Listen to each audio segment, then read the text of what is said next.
Hello and welcome to the RotoWire WNBA show, where we talk about fantasy basketball. I'm Jason Shebilske alongside Kirien Sprecher. Today we'll break down this weekend's action from around the WNBA, including several upsets. We'll also discuss some of our favorite waiver pickups of the week. And finally, we'll talk about this week's upcoming matchups, which will be the final full week of games before the Olympic break. Those looking to test RotoWire's full slate of tools can visit rotowire.com/try for a free trial. If you have questions during the show, you can ask them in the comments and we'll get them answered. If they're asked live, we'll talk about them on the show, but you can also ask them afterward and we'll get them answered in the comments.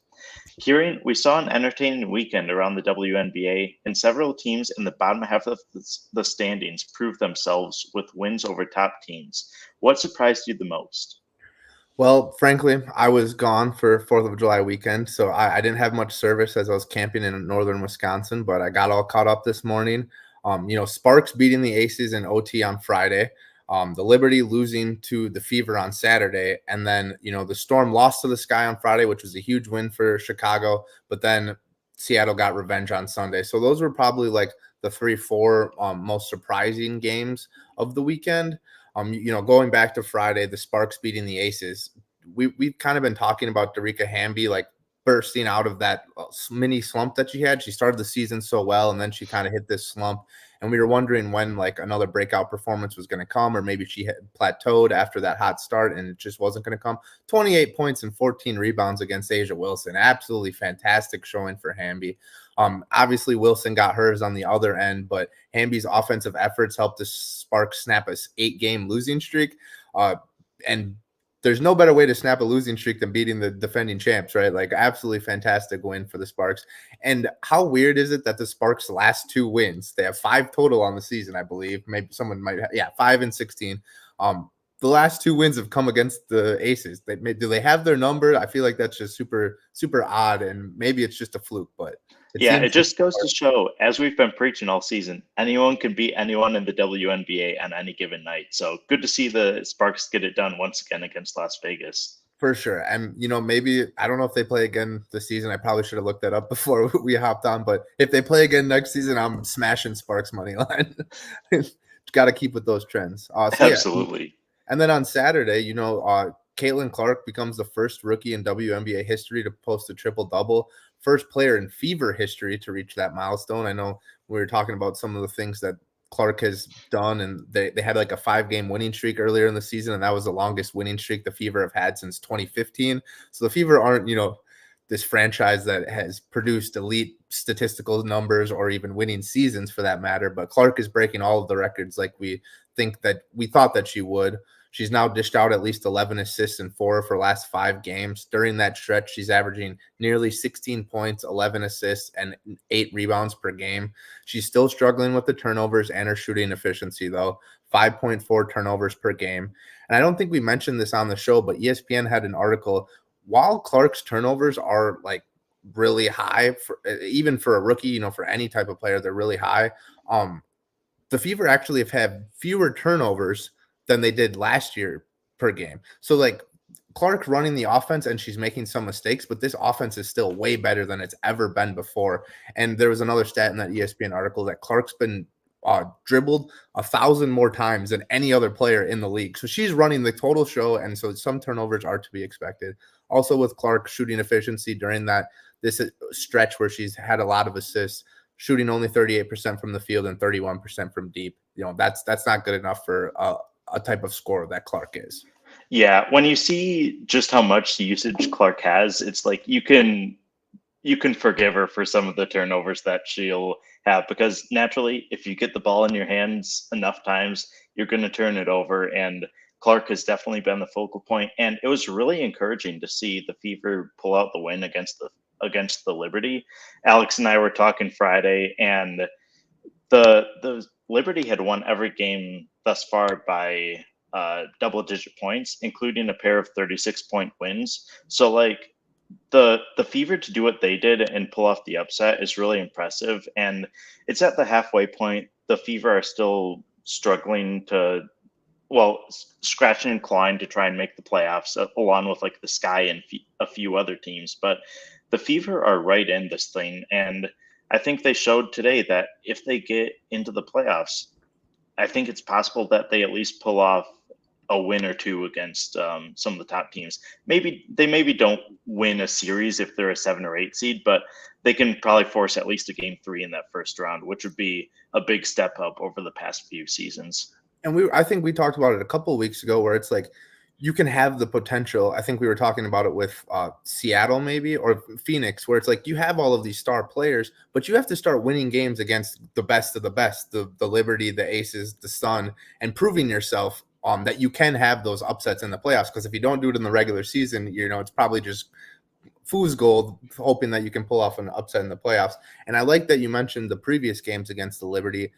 We talked about how hard the Fever's early stretch of their season was, and two of their first 3 games were against the Liberty, and they were just totally outmatched, right? So now you see them outmatched, and you can kind of like see their growth between those games and this game on Saturday. It was Sue, and then you mentioned the Sky fighting for a playoff spot too. They got a super important win Friday, beating a team ahead of them in the standings, keeping them ahead of Atlanta and the Sparks and the Wings and the Mystics may be able to jump up there eventually if they can rattle off some wins. But they couldn't stay hot Sunday. They lost. They dropped the rematch against Seattle, but that's okay. It's a tough team. Winning 2 games against Seattle in a weekend would have been fantastic result for the Sky. Even winning 1, I feel like, is probably a win for them.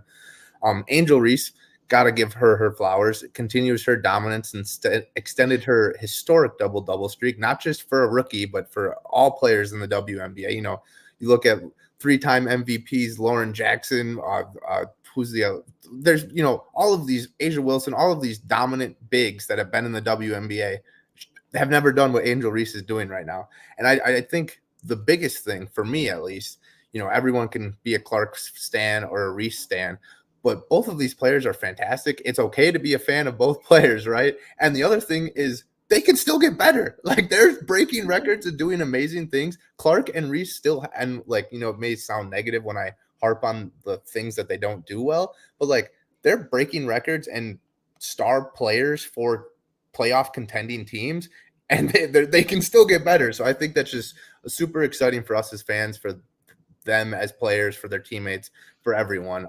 And I think we should focus more on the positives than the negatives, but the negatives do show that they can get better and they will get better, and the WNBA is in a great place.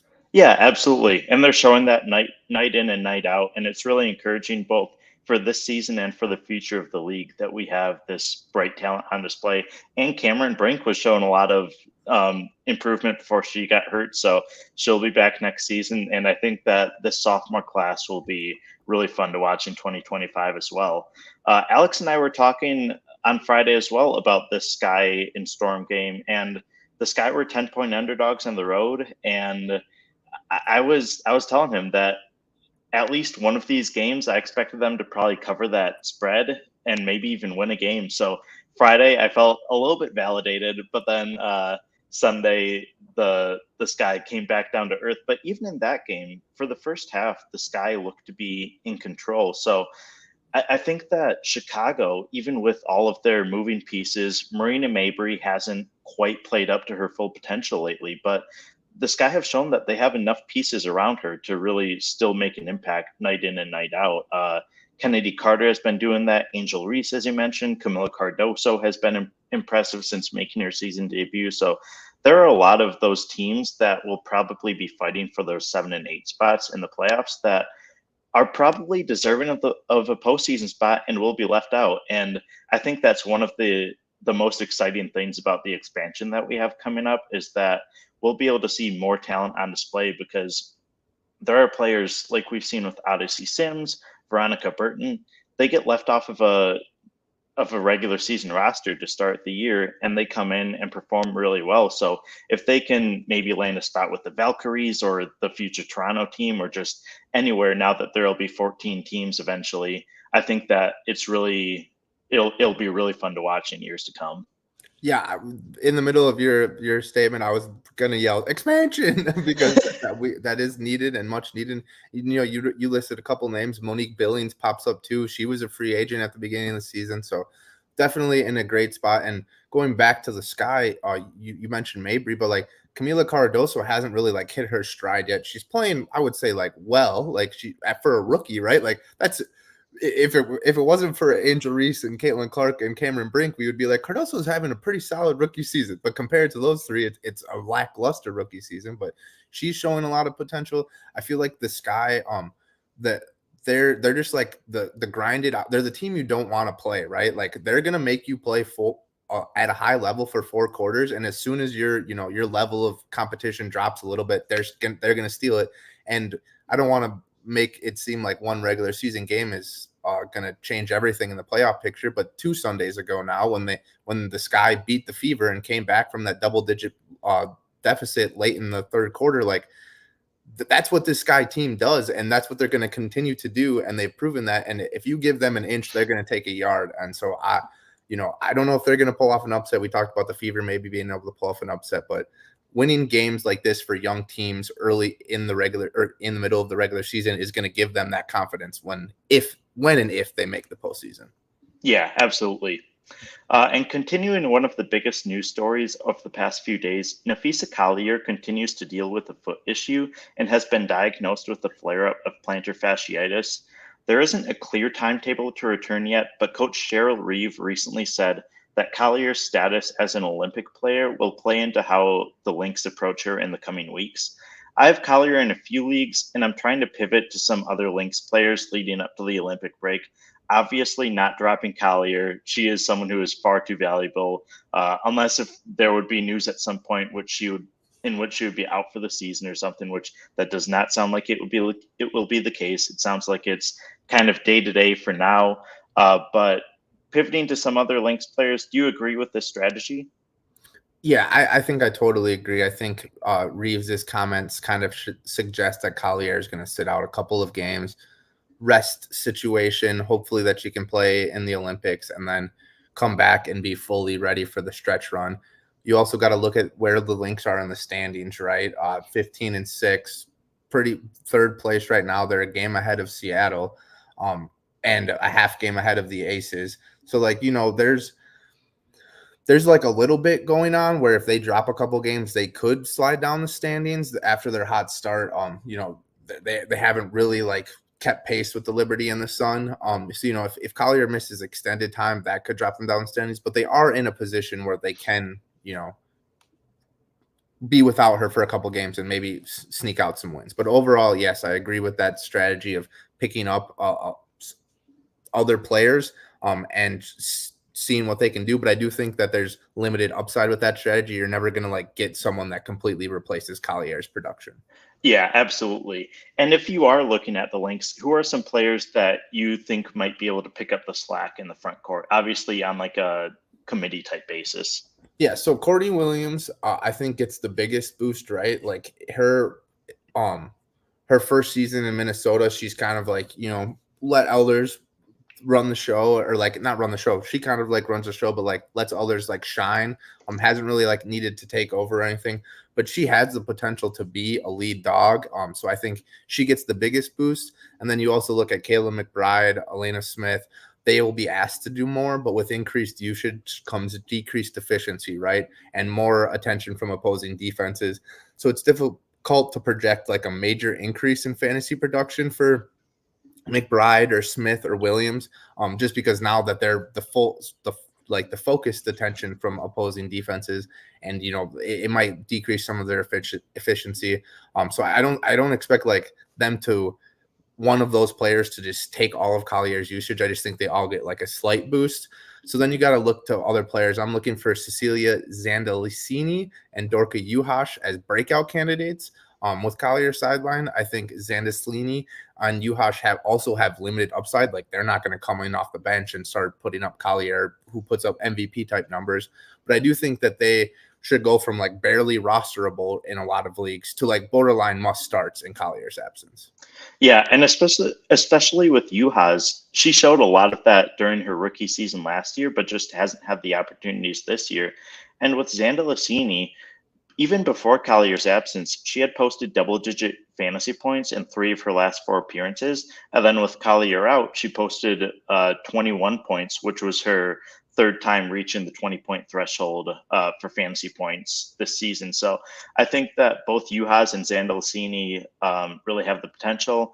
I think that Bridget Carlton, Collier's absence probably solidifies Carlton as a 20-plus fantasy point producer that you can probably count on. For Alana Smith, it's probably 25 plus points or so, but Smith is probably rostered in quite a few leagues already, and Carlton as well. I believe on Friday we saw she was around the 40% mark, and that may have gone up even more over the past few days, but definitely some options to pick up some of the slack. Yeah, and I'll get into it a little bit more, but Minnesota, streaming Minnesota players is a good option for this week with the injuries, with the way the schedule gets put up. Yeah, for sure. And like you said, they're still fighting for positioning among the top of the standings, so they won't be looking to coast into the Olympic break by any means. Before we move on, if you enjoy content like this, please consider liking and subscribing to the channel.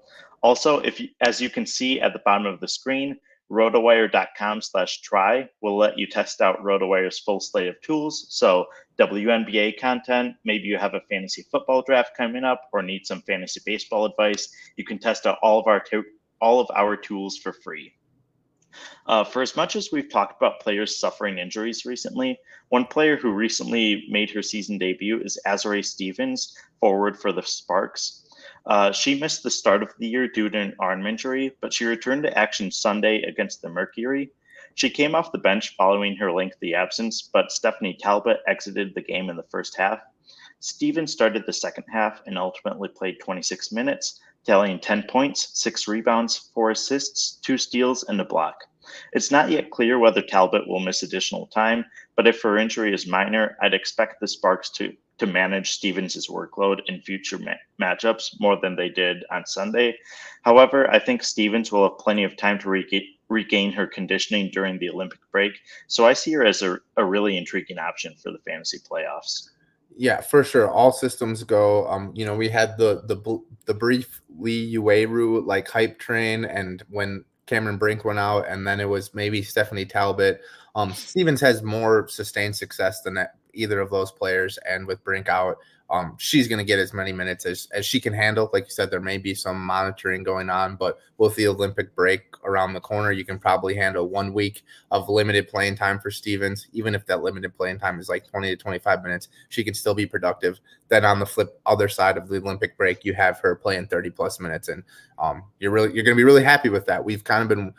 Her return timetable was kind of like iffy throughout the beginning of the season, but she's back and looks to be in prime position for a healthy fantasy workload. Absolutely. So like I said, I'm going to be highlighting the Minnesota players. You mentioned Carlton, Zandalicini, Juhas, probably in that order, right? I think all three of these players should be picked up in your league. I know some leagues aren't as active as other leagues, but they should be picked up this week. We'll get to kind of the weird schedule later in the show, but there's 5 games on Wednesday. That is 10 teams. So basically your entire roster is going to be playing on that day, right? So it's going to be really important to find players on Tuesday and Thursday that you can stream, and lo and behold, Minnesota plays on Tuesday, so you can stream all of these players, Carlton, Zandalicini, Juhas, on Tuesday, and then have a full lineup Wednesday, and then you can get those extra points on Tuesday when maybe your opponent doesn't have anyone playing. Right. And this week, especially with the weird Wednesday slate, I think that it will really come down to how your team is doing in the standings. If you're fighting for a playoff spot, maybe also fighting for a playoff seed, it's probably good to really stream those players on Tuesday and Thursday around that full Wednesday slate. But if you maybe have clinched the top of the playoffs already, you never want to fully take a loss in a fantasy week. But if you're locked into that top spot, maybe even top 2, I wouldn't drop any super solid contributors to mortgage your potential playoff hopes in terms of like just to get a win for this week. So I think that there are different strategies based on where you are in the standings, but I think that it's definitely always worthwhile to stream players because you never know what will happen, and this week is a good week to do that. For sure. For example, Zandalicini, I had to drop Jordan Canada. I have Jewel Lloyd, Chelsea Gray, Ari McDonald, and one other guard. So I was already my guard rotation was already kind of like packed. Jordan Canada's injury, she probably will be back after the Olympic break, but I'm like fighting for the top seed in the Beat RotoWire League. And I felt like, picking up Zandalicini, perfect opportunity to get that Tuesday game. And with Collier hurt, it's going to be a lot. So like Jordan Canada, she 20 plus fantasy points in like 4 or 5 straight. So that was like a really solid player that I didn't want to let go. But it's that time of the season. Like I said, like I analyzed my situation where I was in the league, and I was like, I need to win this week to get that top seed, so I have a little bit easier of a matchup in the first round of the playoffs. And I have a room to drop her and room to add a player in Minnesota that has a potential to score a lot of points this week. Yeah, absolutely. Speaking of Jordan Canada, a player who has stepped up amid injuries on the Dream has been Maya Caldwell, who is a guard for Atlanta. Caldwell has taken on a starting role over the past 2 games since Jordan Canada has been out due to a broken finger.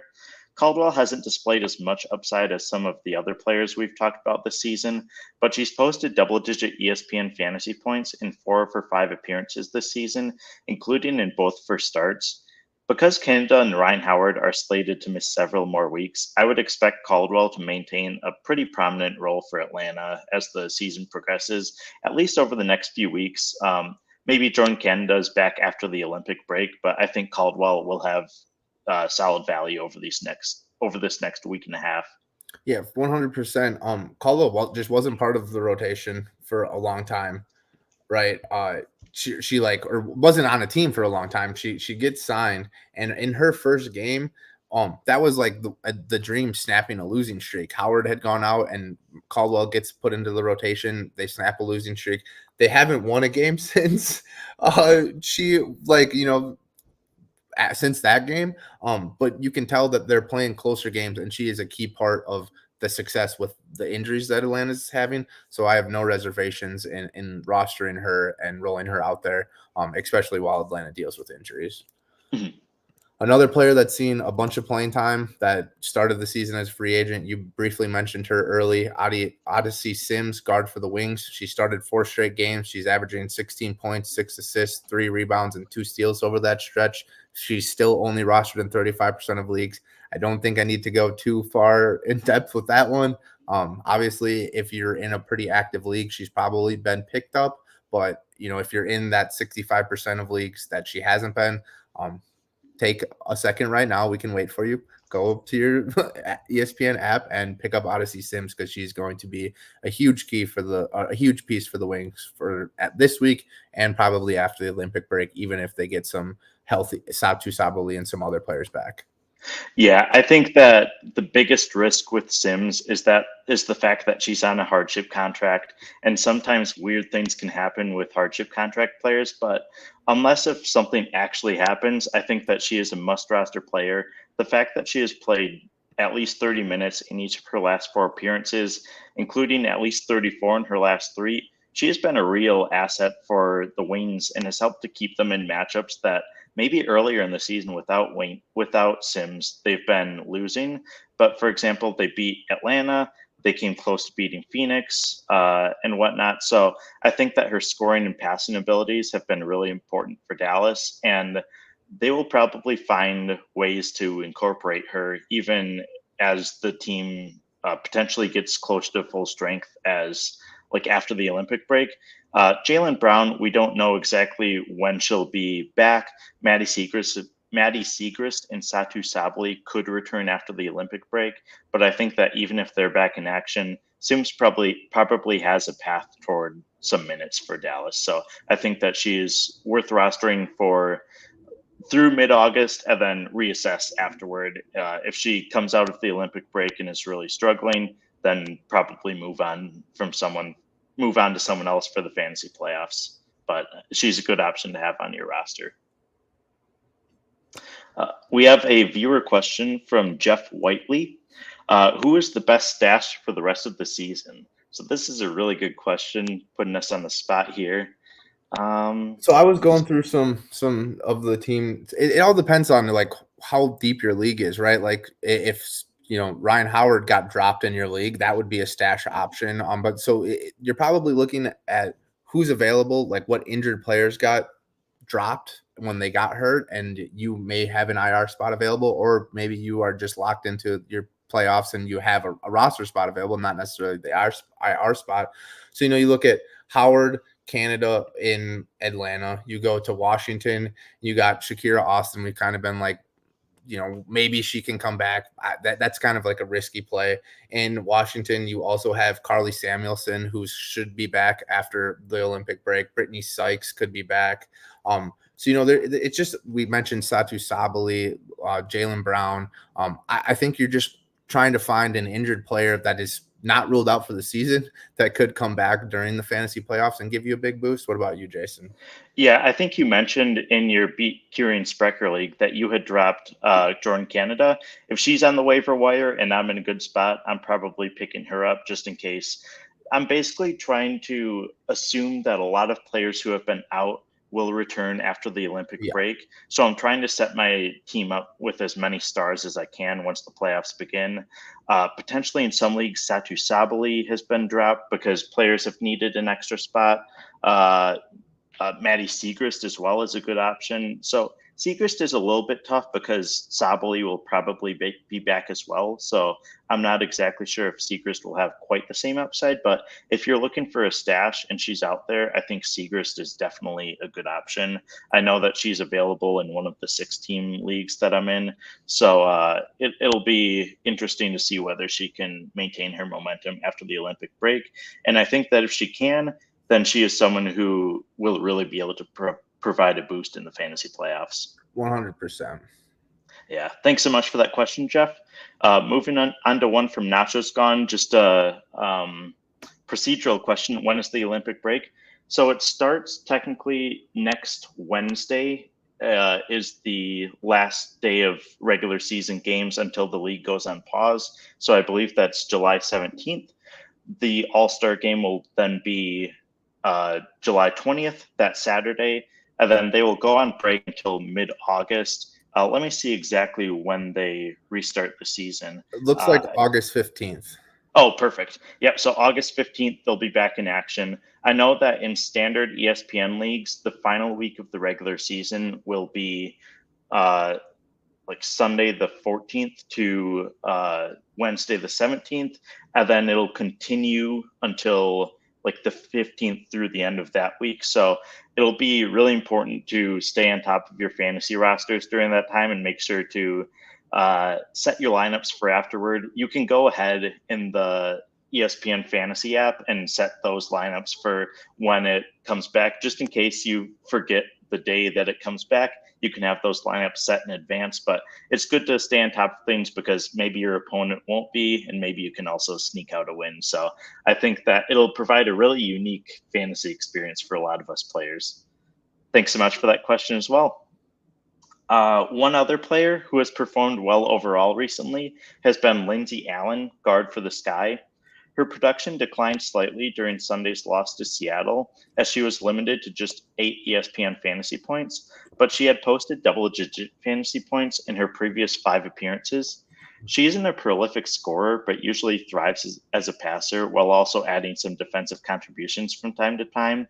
And with her taking on a starting role in Chicago, it seems like Coach Teresa Weatherspoon is really committed to giving Allen those chances to contribute, and she's done so as a passer. So I think she'll be able to maintain that role for the Sky. Yeah, I've streamed Allen a couple times last week, maybe for a game, and the week before. Got solid production, was pretty happy with it. I limited upside here, but I think she's one of the safer streamer options. You're not like, oh, am I going to get 3 or 30 points? It's like I'm going to get my solid 18 to 22 fantasy points, and that can be the difference in a week. So definitely a solid pickup. Lindsay Allen is definitely a solid idea. Yeah, absolutely. So moving on to the final segment, like you said earlier, the WNBA schedule looks a bit unique this week as we have a day off tonight, followed by 5 camp games on Wednesday afternoon. So camp games are usually to get some of the younger summer camp kids in the crowd. In terms of Central Time, one of the games tips off at 10 a.m. and then the final 2 tip-offs of the night are at 2:30, with 2 happening at 11 as well. So there will be a lot of afternoon slates. So probably Tuesday night, if you have fantasy lineup decisions, I would go in and check those just to make sure that you're set up for the next day. But what are some of the top games that you're looking forward to as the week progresses? Well, I briefly mentioned it earlier. First of all, I cannot stress how important it is to manipulate your roster this week with 10 teams in action Wednesday. In a couple of my leagues, I have 0 or 1 players playing Tuesday or Thursday, and nearly my entire roster is playing Wednesday. I'm looking to stream players Tuesday and Thursday that won't be in my lineup, my starting lineup Wednesday, right? So, you might have to cut bait on a rosterable player, a player on the fringe that you probably will get picked up by another team, but you got to steal these points, especially if you're in the middle of a battle. You got to maximize your opportunities for points. And I don't want to say luckily, because there's nothing lucky about Collier's injury. If you've been watching the show, you know how much I love talking Collier up, and I picked her as my dark horse MVP. So this injury obviously puts a huge damper on that pick. But Minnesota plays Tuesday, right? Opening up a ton of streaming options. We mentioned it earlier in the show. Won't go through all of them. Carlton, Zandalicini, Dorky Ushash. So it'll be interesting. I'm going to be interested to watch how the Lynx will fare without their best player if Collier is indeed sidelined. She hasn't officially been ruled out yet, but it seems like she's probably doubtful at best. So you got to see how the rotation shakes out there, and maybe there'll be more opportunities to stream in the future. Hopefully Collier comes back, but Tuesday seems like the ideal time if you're ever going to stream some players and get an advantage before that Wednesday slate. Yeah, absolutely. And this game will be relegated to a morning time slot across the country, but I'm really looking forward to seeing the Liberty and Sun face off on Wednesday. The 2 teams are tied for the best record in the WNBA, and while the Liberty are coming off a surprising loss to the Fever, I think that this should be a very back and forth matchup with a lot on the line for both teams as they fight for playoff positioning. Yeah, super exciting. The early time slot's kind of weird. Hopefully people can have some time off, or take a lunch break or something and tune into this, because this should be a really fun game, like you said. And then we also got the Aces and the Storm on Wednesday, which should be another battle between a playoff preview, essentially. Right, these 2 teams are definitely going to make the playoffs, and should be an entertaining matchup. Yeah, and with the Aces and Storm, it's 2 teams that have been maybe a little bit more inconsistent than New York and Connecticut. So I think that it'll be really interesting to see that when these 2 teams match up, who comes out on top. And I think that it's anyone's game in that matchup as well. 100%. Well, that does it for today's show. We'll be back this Friday at a slightly earlier time, as we'll be going live at noon Central. Be sure to join us then. Thanks for watching.